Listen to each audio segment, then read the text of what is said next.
tous et bienvenue sur cette chaîne. Aujourd'hui, je voulais faire une vidéo sur un thème qui m'a été imposé dans le cadre d'un défi, c'est les préjugés. Sauf que j'ai énormément de mal avec cette vidéo parce que j'ai tellement à dire, j'ai tellement d'idées qui sont véhiculées autour du véganisme, de l'alimentation végétale, que je n'arrive pas à tout condenser pour que ça rentre dans une petite vidéo de 5 minutes. Et j'ai envie de participer à ce défi, mais je vais quand même l'adapter à ma sauce parce que c'est des sujets qui me tiennent tellement à cœur, dont j'ai tellement envie de parler, que je ne peux décemment pas me résoudre à les restreindre dans une toute petite vidéo comme ça. Du coup, je vais transformer ça en une vidéo d'introduction sur une série de vidéos qui se parura, j'espère, une fois par mois, suivant la masse de travail que ça va me demander pour les préparer, sur un thème, sur voilà, un peu des choses qui peuvent heurter les gens quand on annonce qu'on va devenir vegan, qu'on enlève les produits animaux de son alimentation.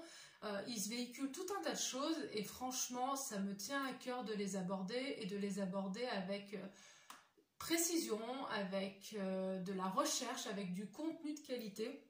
Et donc pas en 5 minutes. Voilà. Alors, quand même, donc pour commencer, le thème des préjugés, des idées préconçues, je trouve ça super intéressant parce qu'en fait, pour moi, ça part du fait que c'est à l'origine une méconnaissance ou une peur, ou les deux. En tout cas, c'est quelque chose qui naît du fantasme, de l'imaginaire.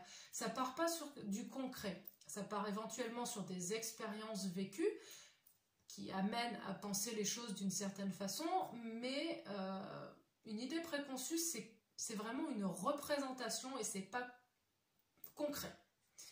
Donc, c'est différent d'un ou une, je sais plus, d'une opinion.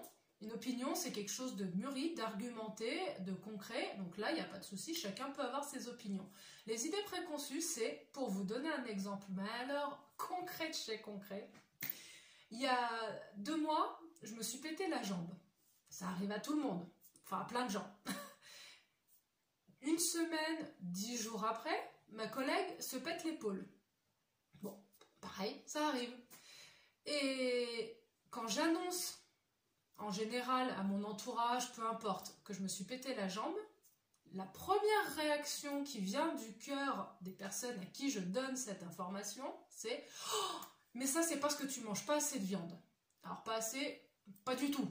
Mais bon, bref.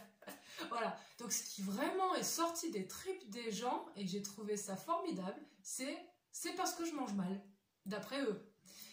Ma collègue, elle, qui a 55 ans, un peu plus, elle annonce qu'elle s'est pété l'épaule. Première réaction des gens, ah, bah c'est la vieillesse, c'est l'âge. Et en fait, sans même avoir cherché à comprendre dans quel contexte moi je me suis pété la jambe et dans quel contexte ma collègue s'est pété l'épaule, il fallait forcément, comme ça, que ce soit attribué à une cause supposée. Mais quand on n'a pas les éléments, ça ne peut être que supposé. Et c'est comme ça que les préjugés se construisent, parce que du coup, je me suis cassé la jambe une fois, j'ai jamais eu de fracture de ma vie, mais ça va être acté que c'est parce que je mange mal. Voilà, donc je vais entendre parler pendant je sais pas combien de temps, mais allez, mets des œufs, mais allez, mange du poisson, voilà, enfin bon bref, et j'en passe. Tout comme ma collègue va entendre parler de l'ostéoporose et de tout ce qui va avec l'avancée en âge et les chutes. Ça a déjà commencé. Enfin, tout ça pour dire que je trouve ça rigolo, les idées préconçues, parce qu'elles se fondent sur rien, elles se fondent sur des émotions, elles se fondent sur des ressentis, et c'est pour ça qu'on va entendre, de toute manière, les véganes, ils mangent que des graines, leur alimentation elle est triste, ils sont ennuyeux, ils sont... Qu'est-ce que j'ai déjà entendu? Ils vont être tout faibles, voilà, et quoi d'autre?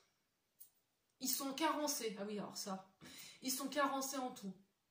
Et sur tous ces sujets-là, il y a tellement à dire, il y a tellement à réfléchir, comment s'imbriquent toutes ces idées pour en arriver à ce postulat qui est quand même assez général, et bah que du coup je peux pas le faire en cette vidéo là. Je vais m'y atteler dans d'autres vidéos parce que je trouve ça mais passionnant, et c'est en ça que je vais remercier donc Alexandra Martel et ses défis qui sont sur Facebook, parce que ça m'a vraiment donné envie de creuser le sujet.